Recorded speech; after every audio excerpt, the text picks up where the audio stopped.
Kesari serial 52 भागसम्म आइपुग्दाखेरि धेरै उतार चढाव भए।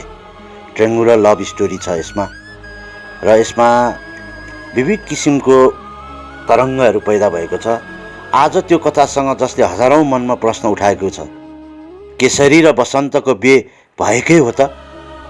यो भागमा एउटा यस्तो कुरा फैलिँदैछ जसले सम्पूर्ण गाउँलेलाई हल्लाउँछ अनि केसरीको जीवन फेरि एकैछिनमा बदलिन्छ। कसैले भन्छ बिहे भइसकेको छ, कसैले भन्छ त्यो त नाटक मात्र हो। तर सत्य भने कसैलाई थाहा छैन। थाहा छ भने पनि बोल्ने साहस कसैसँग छैन। केसरीको आँखाभित्र एक प्रकारको डर छ। त्यो डर जसले उसलाई हरेक अफवाहभन्दा बढी पीडा दिन्छ, किनकि उसले आफ्नो नाम, आफ्नो इज्जत र आफ्नो माया तिनै कुरा एकैसाथ गुमाउँदैछ। उसले बसन्ततिर हेर्छ, तर बसन्तको नजरमा पनि मौनता मात्र छ।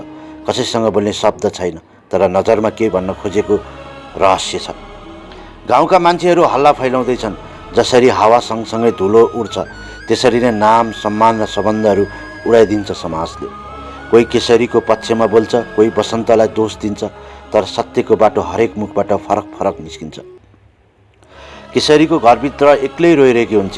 उसको मनभित्र आवाज गुन्जिरहेको हुन्छ, म कसरी प्रमाणित गरौँ कि मेरो माया पवित्र थियो? कसरी भन्यो कि बिहे होइन, यो त केवल माया थियो, जुन समाजले कहिल्यै बुझेन। बसन्त पनि टाढा कतै नरिब छ। उसले समाजको डरले आफ्नो आवाज हराएको छ। माया त छ, तर माया भन्न सक्दैन, कारण यो संसार अझै प्रेम होइन, अफवाहमा विश्वास गर्दछ। यो भागले एउटा कुरा देखाउँछ कि हाम्रो समाज कस्तो बनेको छ, जहाँ सत्यभन्दा हल्ला चाँडो फैलिन्छ र जसले साँचो माया गर्छ त्यो नै दोषी ठहरिन्छ। केसरीको अनुहारमा दुःख मात्र छैन, त्यो असहायता पनि छ, जुन त्यही उमेरकी छोरीहरूले महसुस गर्दछन्। जब उनीहरूको समाजको हल्लासँग लड्न नसक्ने अवस्थामा पुग्छन्, उसले बसन्तलाई सम्झिन्छ। पहिलो भेट, पहिलो हाँसो, पहिलो हात समाएको क्षण, त्यो सबै अब सपना जस्तै लाग्छ। अन्त्यमा केसरी आँखा रसाएर बसन्ततिर हेर्छ। बसन्त मौन छ, तर त्यो मौनतामा एउटा उत्तर लुकेको छ। साँच्चै बिहे भएको छैन, तर मनले त कहिल्यै छुट्याएको छैन। र यही मौनता नै यो एपिसोडको सौन्दर्य हो।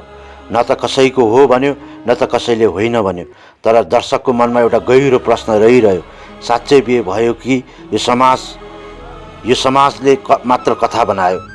यो एपिसोडले फेरि सम्झाउँछ, साँचो माया प्रमाणले होइन, विश्वासले जिउँछ। अनि कहिलेकाहीँ मौनता नै प्रेमको सबैभन्दा ठुलो उत्तर हुन्छ।